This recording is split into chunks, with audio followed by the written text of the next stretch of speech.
Pak, sekarang ini kan lagi kontroversi mengenai Tritunggal ini.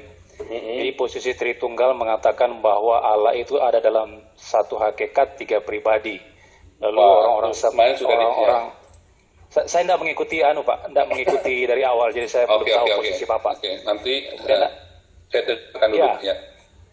Ya, kemudian ada orang-orang Sabellianisme yang mengatakan bahwa Allah satu pribadi, satu hakikat dalam tiga manifestasi. Saya ingin tahu posisi Pak Paul itu dalam memahami Allah itu seperti apa, Pak?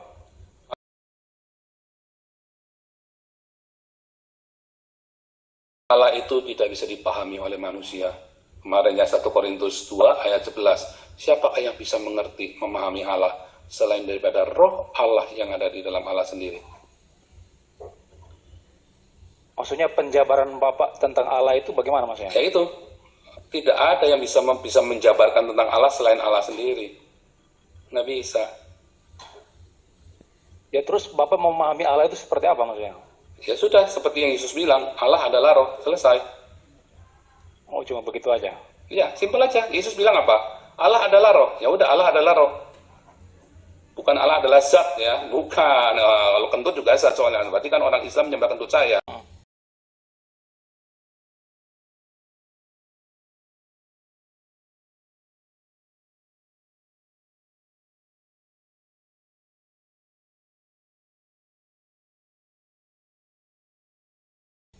Gitu loh. Terus kentut itu bukan roh ya. Kan anak juga adalah Allah, Roh Kudus juga adalah Allah, Alkitab bilang. Terus bagaimana itu? Ayatnya di mana anak adalah Allah itu bagaimana ceritanya? Yohanes 1 ayat 1 kan logos itu adalah theos. Nah, jadi harus dirunut. Ya, jadi jangan bilang tadi, jangan terus diklaim bahwa Yesus mengaku dirinya Allah. Itu nanti Wahyu 21 ayat 6 dan 7. Ya kan?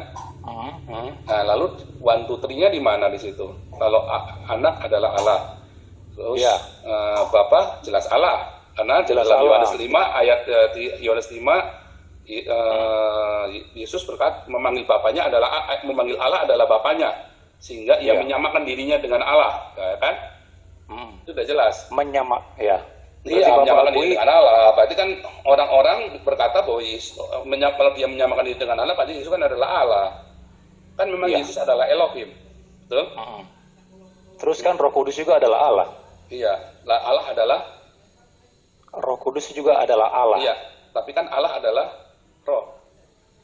Iya, Yesus lalu bagaimana maksudnya? Iya, maksudnya bagaimana? Ada tiga atau ada berapa tuh oknumnya tuh? Bapa adalah roh, Roh Kudus adalah roh. Nah, jadi bisa nggak dibilang Trinitas? Jadi Bapak memahami ketiga oknum itu bagaimana? Ada Bapa, ada Anak, ada Roh Kudus yang juga adalah Allah. Yang saya pahami adalah roh Allah adalah roh, Yesus adalah Elohim. Tetapi yang disebut dengan roh tadi, Allah itu adalah El. El yang singular itu adalah roh. Sedangkan Yesus adalah Elohim. Nangkep ya? Elohim kan jamak tuh. Iya, Yesus adalah Elohim. Ketika manusia diciptakan menurut gambar dan rupa Allah, artinya dia punya yang jasmani dan yang rohani. Karena kan Yesus adalah prototokos dari semua ciptaan. Manusia diciptakan menurut gambar dan rupa Yesus yang jasmani dan yang rohani. Ya sudah, Begitu saja. Kata kita kan Pak itu jamak juga dalam Kejadian 1:26. Iya, kata kita kemarin sudah saya jelaskan. Jadi nanti untuk detailnya kata kita sudah saya jelaskan. Mengapa menggunakan kata kita? Mengapa Elohim bisa menggunakan kata kita dan bisa menggunakan kata aku? Elohim di waktu yang bersamaan bisa menggunakan kata plural, kata ganti plural, kita atau kami ya. Kalau dalam bahasa Inggris nggak dibedain kami dan kita. Dalam bahasa Ibrani, dalam bahasa Yunani, dalam bahasa Jerman, kami dan kita nggak dibedain. Orang Indonesia yang sok-sokan bedain, ya.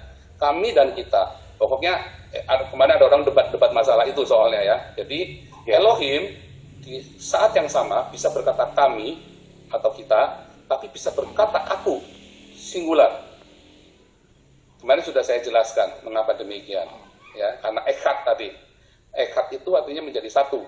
Menjadi satu itu berarti bisa aku. Tetapi di dalam satu itu kan ada, nggak cuma satu itu, karena itu menjadi satu. Itu bisa kata plural, intinya begitu.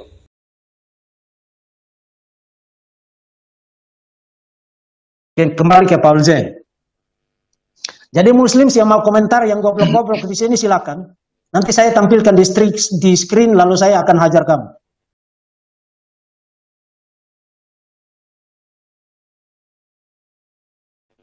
Dan sebenarnya untuk poin-poin yang dia kemukakan yang ada berapa 4 atau 6 poin itu Pak Albert. Ya, yang paling mengecewakan adalah Paul Zeng rupanya tidak belajar Alkitab secara baik. Sehingga berakhir dengan mengemukakan statement yang absurd. Membuat pembatasan referen semantik antara Elohim dan El.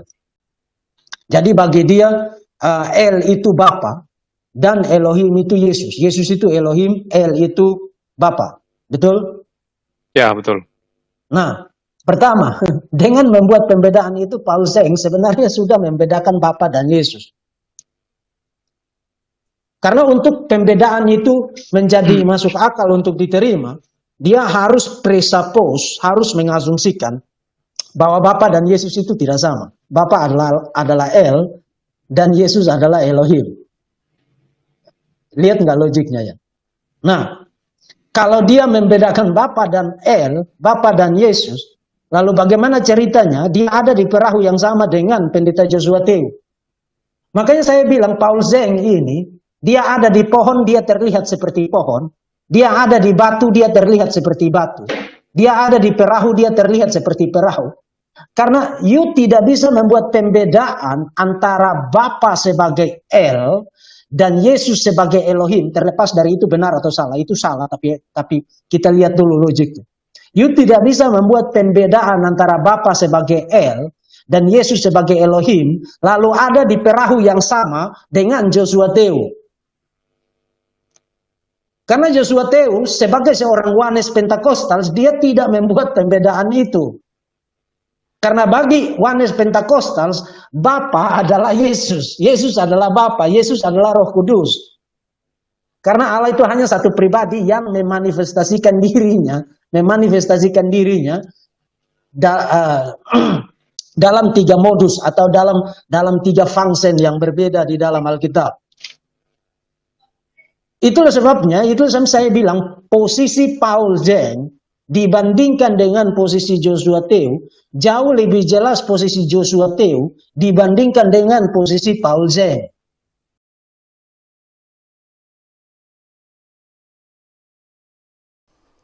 Apa yang anak-anak kita saksikan? Apa yang para pemuda lihat dari bapak dan ibunya yang menjadi hamba Tuhan, yang menjadi majelis, yang menjadi aktivis. Jangan heran kalau banyak anak muda yang tidak mau datang ke gereja lagi. Bukan soal pujiannya. Tetapi ada sebagian yang mengatakan, buat apa ke gereja Pak? Jadi kayak papa saya. Jadi kayak mama saya, buat apa? Saat kita bertengkar dengan majelis lain dan gereja pecah, apa yang kita katakan? Jangan ke gereja situ lagi Ma. Jangan. Ikut papa, ikut mama. Ke gereja mana Pak? Kan teman saya ada di sana. Enggak. Ikut papa. Oh saudara, kita sedang membunuh dia. Membunuh citranya tentang gereja Tuhan. Membunuh citranya tentang Allah. Ambisi diri sendiri untuk menang. Sampai kita perlu pengikut. Anak-anak kita tarik dari gereja itu. Puas? Tapi jangan lupa kalau besok-besok dia tidak mau masuk ke gereja. Karena kita yang menanam benihnya. Saudara-saudara yang dikasihi, bila sudah demikian anak-anak kita akan berkesimpulan. Nggak perlu beragama.